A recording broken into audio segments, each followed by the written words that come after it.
Now, in Los Angeles, Woody's old familiar songs did strike quite a chord, and soon he and Lefty Lou were inundated with letters from migrants thanking the two for playing their past and urging them to not go modern.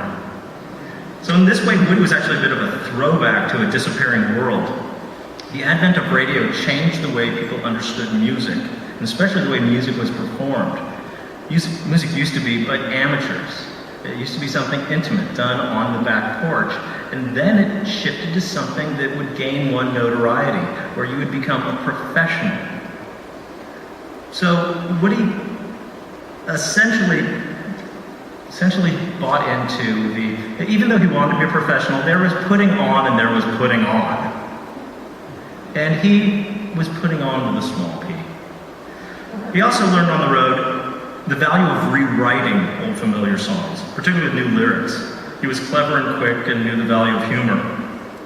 And rewriting old songs allowed him to voice his opinion in an effective yet familiar way and to get fed.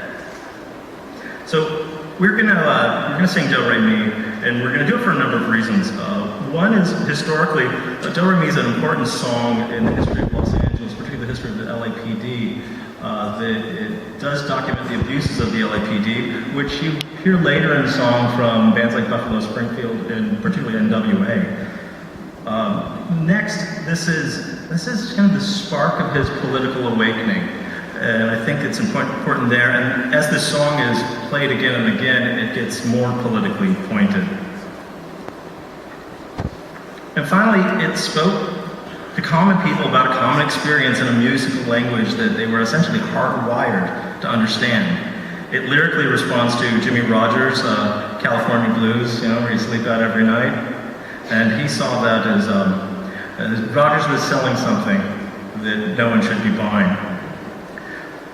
It was a warning about high expectations, but it also borrows heavily from a turn-of-the-century song called Hang Out the Front Door Key, which was covered a number of times in the 1930s, and I'm going to not do it justice here, but I believe it goes something like this. Hang out the front door key, love. Hang out the front door key. Don't you wait up for me, love. I might be out till 3. So all in all, thank you. That's the nicest thing you said to me since we started this process.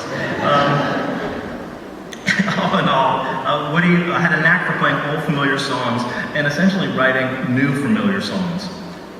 But I have to repeat this, the disclaimer that Doug and I were told that there would only be 15 people at this event, and that those 15 people would be kindergartners from USC's School for Childhood Development.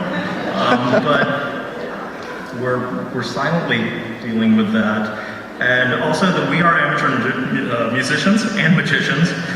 Hopefully, if we can pull this off, we will be. And we share the belief that the song should be performed by amateurs such as us.